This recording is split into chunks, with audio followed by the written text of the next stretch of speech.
Good evening everyone, welcome to Guidely. कैसे हैं आप सब? आई होप आप सब बहुत बेहतरीन होंगे और अपने सीआईबी प्रिपरेशन भी बहुत अच्छे से कर रहे होंगे। और मैं हूं आपकी एबीएफएम एजुकेटर प्रगति और आज हम डिस्कस करें chapter 4 system approach to staffing. Staffing जो कि आपके एग्जाम पॉइंट ऑफ व्यू से बहुत ही ज्यादा इंपॉर्टेंट हो रखा है। नंबर ऑफ क्वेश्चंस आपको इससे देखे जाते हैं।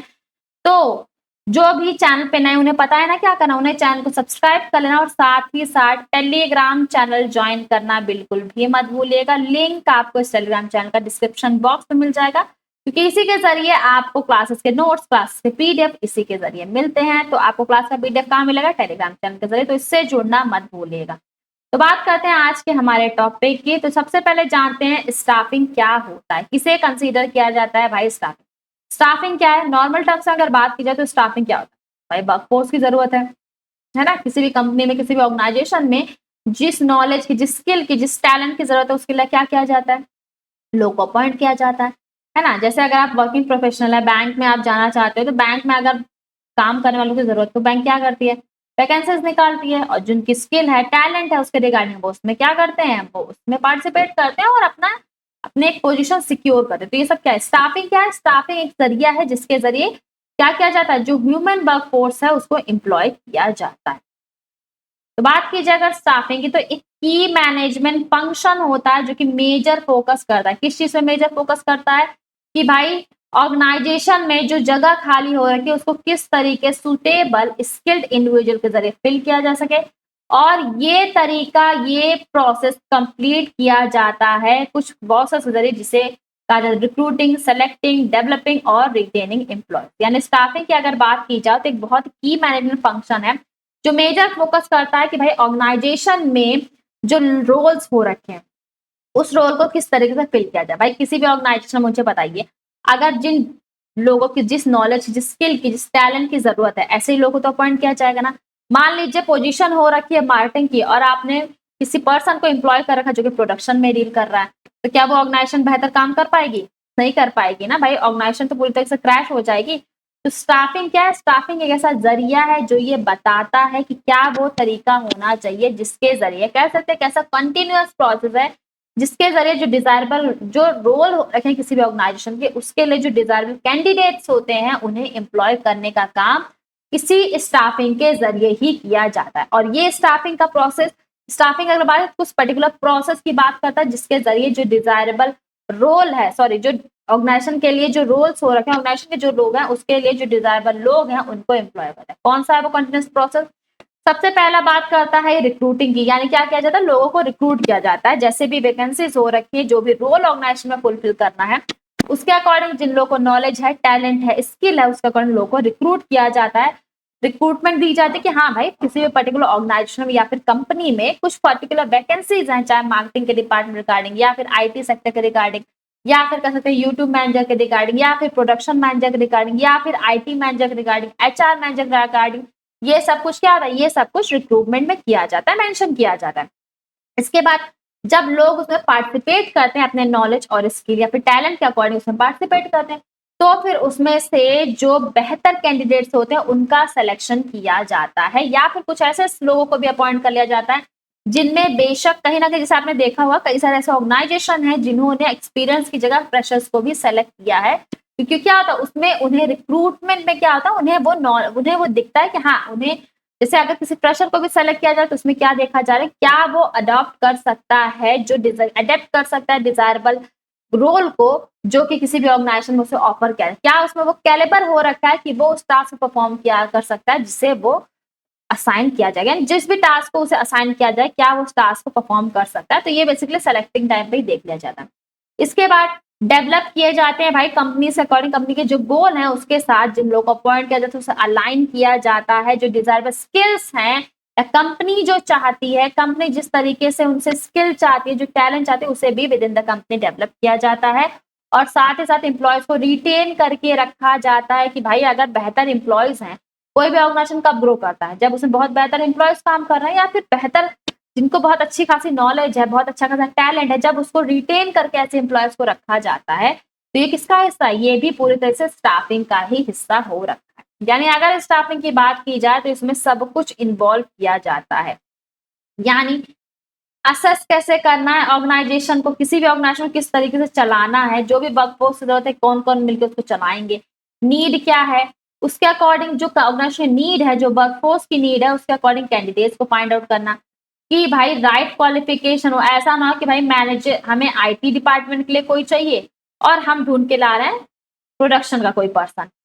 यानी स्टाफिंग क्या इंश्योर करता है कि भाई सबसे पहले तो राइट पर्सन अवेलेबल, राइट जो भी कह सकते हैं, जिस भी वर्कफोर्स में जिस भी क्वालिफिकेशन जरूरत है, जो स्किल की जरूरत है, उसी के अकॉर्डिंग राइट क्वालिफिकेशन वाला पर्सन ढूंढ करके लाया जाए, ताकि जो वैकेंट पोजीशन है, जो जगह खाली हो रखी है ऑर्गेनाइजेशन में, उसे फिल किया जा सके। और साथ ही साथ स्टाफिंग के ही तहत जो जिस भी पर्सन का सिलेक्शन किया जाता है, कंपनीज के गोल के अकॉर्डिंग उन्हें ट्रेन भी किया जाता है, ताकि जो अलाइन कर सके उन्हें कॉम्बिनेशन के गोल के साथ, ताकि किसी भी तरह कॉन्फ्लिक्ट ऑफ इंटरेस्ट ना देखा जाए। यानी उन्हें ट्रेनिंग भी प्रोवाइड किया जाता है, उनके करियर डेवलपमेंट को भी मैनेज किया जाता है, साथ ही साथ इंश्योर किया जाता है कि बिजनेस के पास सही लोग हो रखे हैं, सही जगह पे और सही टाइम पे हो रखे हैं।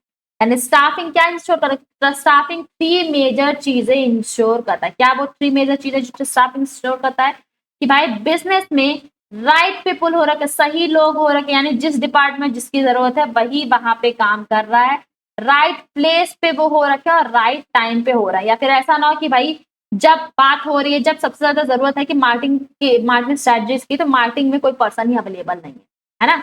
यानी स्टाफिंग बात करता है कि जब जहां जिसकी जरूरत है, सही लोग सही जगह पे और सही टाइम पे होना चाहिए। आप मुझे बताइए, प्रोडक्शन के किसी पर्सन को अगर आप मार्केटिंग में इन्वॉल्व कर दे रहे हो, तो क्या वो बेनिफिशियल होगा, किसी काम आएगा? और अगर सेम वाइस वर्सा होगा, मार्केटिंग किसी पर्सन को अपने प्रोडक्शन टीम में भेज दिया, तो क्या उसका कोई बेनिफिट होगा?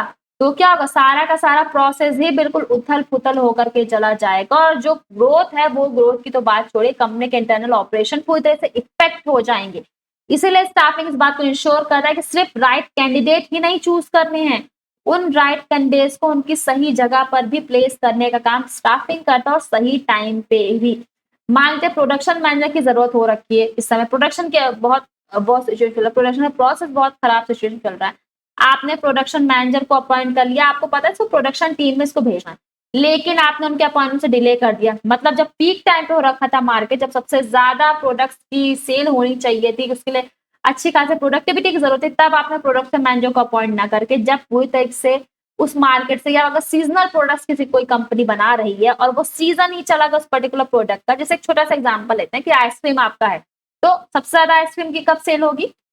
भाई कह सकते हैं समर्स में सेल होती है। अब कुछ लोग सोच रहे नहीं, विंटर्स में भी तो सेल होती है, लेकिन मैं एक एक्सेप्शन बता, सबसे ज्यादा सीजनल बात की जाए तो आइसक्रीम की समर में सेल होती है।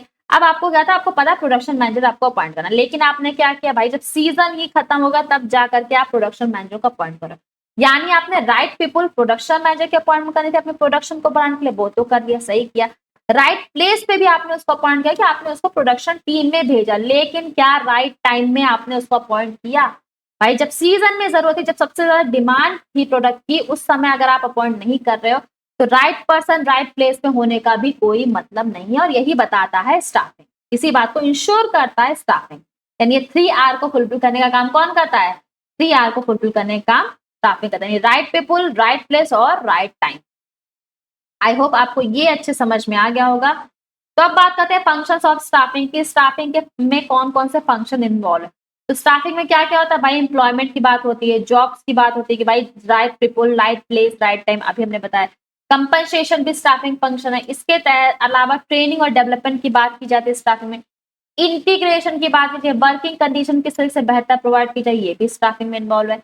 एम्प्लॉय वेलफेयर सर्विस की बात कीजिए, एम्प्लॉयज का रिकॉर्ड रखा जाता है कि कौन सा एम्प्लॉय कब से काम करे, उसका टेन्योर क्या हो रखा है, और साथ ही इंडस्ट्रियल रिलेशन की भी बात की जाती है फंक्शंस ऑफ स्टाफ। तो ये सारे फंक्शंस हैं जिसके बारे में बात की जाती है स्टाफिंग। यानी स्टाफिंग ये भी बात करता है भाई एम्प्लॉयमेंट की जरूरत है, जॉब की जरूरत है, या फिर लोगों की जरूरत है किसी भी टास्क को फुलफिल करने के लिए, उनको क्या कंपनसेशन मिलना चाहिए, इसके बारे में भी स्टाफिंग बात करेगा। उनकी ट्रेनिंग किस तरीके से होनी चाहिए, उनकी डेवलपमेंट किस तरीके से, ताकि किसी भी तरीके से एम्प्लॉय और ऑर्गेनाइजेशन के बीच में कोई कॉन्फ्लिक्ट, कोई भी doubt, interest of conflict arise ना हो, और जिस तरीके से ऑर्गेनाइजेशन सोच रहा है उसी तरीके से एम्प्लॉय भी सोच सके। इसके बाद इंटीग्रेशन की बात होती है, वर्किंग कंडीशन किस तरीके से बेहतर, यानी अगर मुझे बताइए आपके ऑर्गेनाइजेशन में अगर वर्किंग कंडीशन बेहतर नहीं है, तो क्या ऑर्गेनाइजेशन में एम्प्लॉय को रिटेन करके रखा जा पाएगा? स्टाफिंग का जो कंटिन्यूस प्रोसेस है, जिसमें मैंने क्या बात की थी, सबसे पहले एक रिक्रूटमेंट होती है, सिलेक्शन होता है, फिर डेवलपमेंट होती है, उनकी ट्रेनिंग की बात है, साथ ही साथ रिटेन करके रखने की एम्प्लॉय को भी बात होती है। किसी भी अच्छे एम्प्लॉय को रिटेन कैसे किया जा सकता है? अगर मान लीजिए कोई भी अच्छा एम्प्लॉय जो बहुत बेहतर रिजल्ट दे रहा है, अगर वो ऑर्गेनाइजेशन छोड़ करके ऑल ऑफ सडन चला जाएगा, तो क्या उसको ऑर्गेनाइजेशन पे असर नहीं पड़ेगा? बेशक पड़ेगा ना। इसीलिए कहा जाता है कि नए रिक्रूट करने की बजाय जो बेहतर एम्प्लॉयज हैं उन्हें रिटेन करने पे किसी भी ऑर्गेनाइजेशन पे ज्यादा जोर दिया जाता है। और किसी भी एम्प्लॉय को रिटेन तभी करके रखा जाता है जबकि वर्किंग कंडीशन बेहतर है। अगर वर्किंग कंडीशन बेहतर नहीं है तो क्या कोई भी एम्प्लॉय उस कंपनी में काम करेगा? नहीं करेगा। कितना भी आप उसको बेहतर सैलरी ऑफर कर दो, वो नेक्स्ट कंपनी की तरफ स्विच कर देगा। तो स्टाफिंग भी इस चीज को इंश्योर करता है कि बेहतर वर्किंग कंडीशन हो, जिसके जरिए लोग रिटेन करके एम्प्लॉय को रखा जा सके। एम्प्लॉय वेलफेयर सर्विसेज के जरिए स्टाफिंग इस बात को इंश्योर करता है।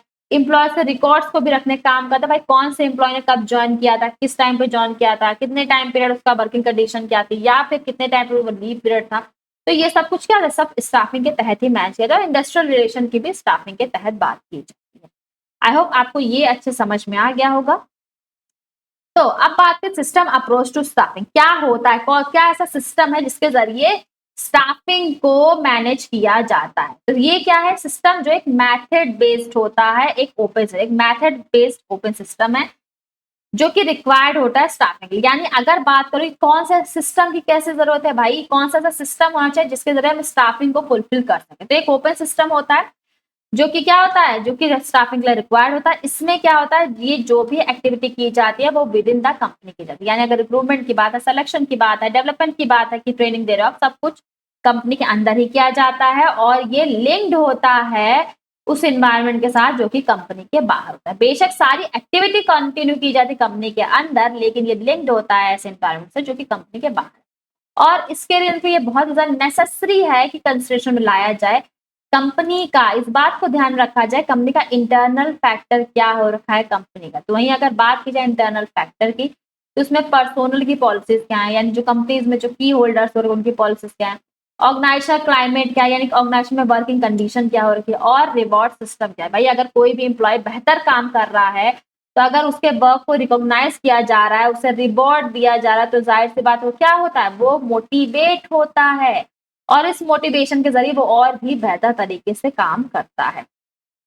इसके बाद जो करंट ऑर्गेनाइजेशन स्ट्रक्चर है, साथ ही साथ किसी भी तरह का प्लान हो रखा है स्ट्रक्चर को, तो वो भी डिटरमाइन करता है कि number and types of manager की जरूरत कितनी होनी चाहिए।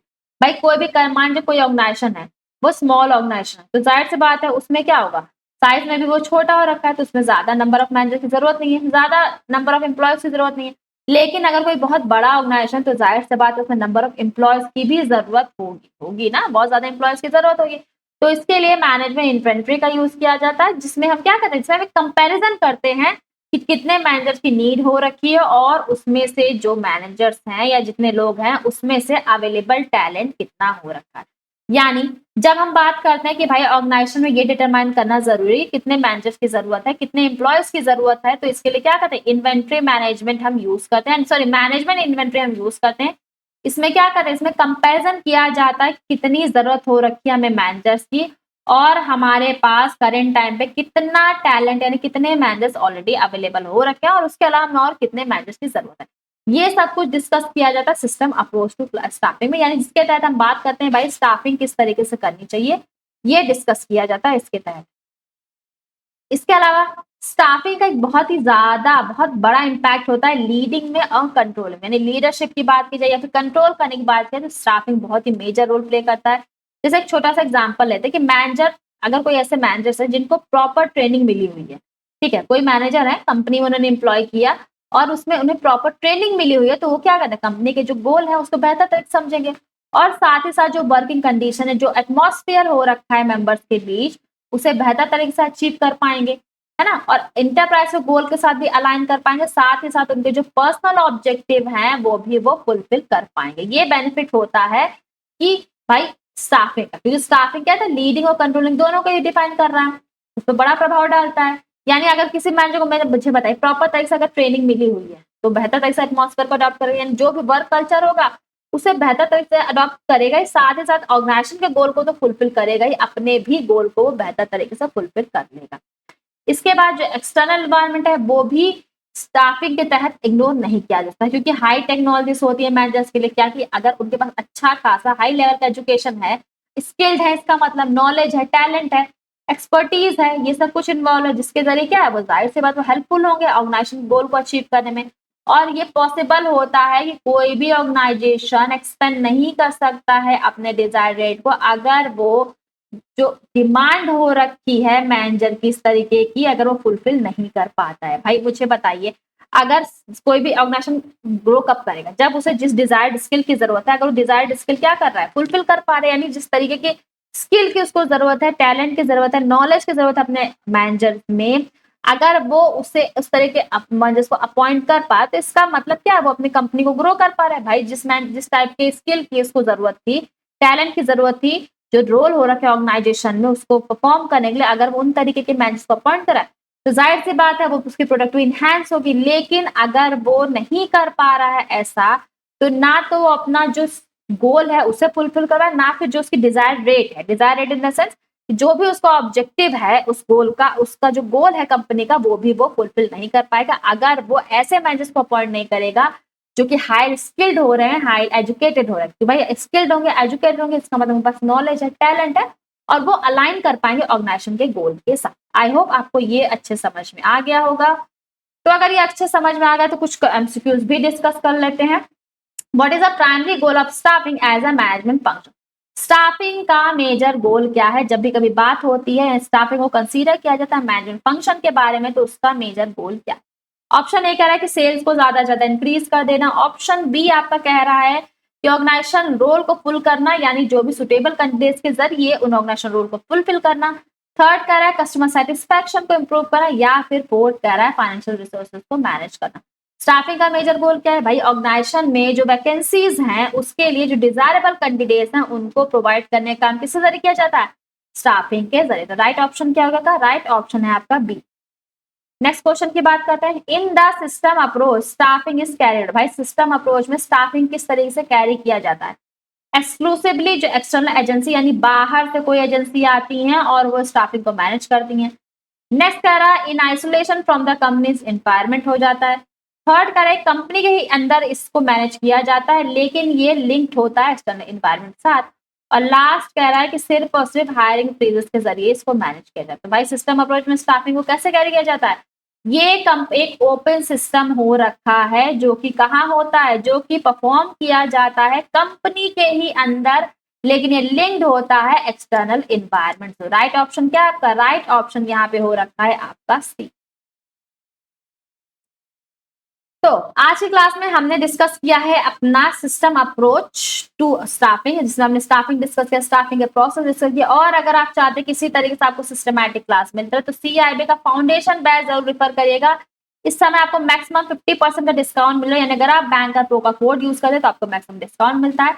इसमें आपको 250 प्लस लाइव क्लास मिलती है जो सारे पेपर वो कवर कर रही हैं, चाहे ABM हो, चाहे आपका BFM हो, चाहे आपका BRBL हो, या फिर ABFM जो मैं खुद पढ़ाऊंगी आपको इस बैच में।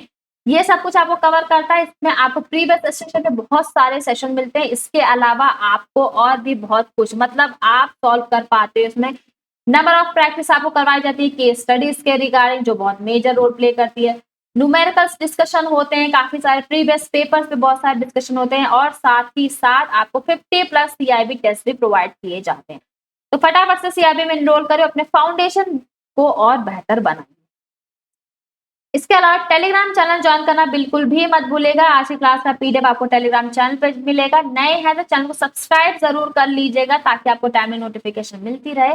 आज की क्लास आपको कैसी लगी टेलीग्राम चैनल के जरिए आप मुझे जरूर बताइएगा। इसके अलावा कमेंट सेक्शन का यूज करके भी आप अपना फीडबैक दे सकते हैं। तो अपने वैल्यूएबल टाइम से कुछ 1 मिनट जरूर निकाल करके कमेंट सेक्शन के जरिए आप अपना फीडबैक भी दे सकते हो। इसके अलावा कोई भी डाउट है, कोई भी confusion regarding CIB, regarding ABFM, तो आप कमेंट सेक्शन का यूज करके मुझे पूछ सकते हैं। टेलीग्राम चैनल के जरिए भी आप मुझसे जुड़ करके 1-to-1 इंटरेक्ट कर सकते हैं। तो आज के लिए फिलहाल इतना ही, मिलते हैं नेक्स्ट क्लास में। Till then take care.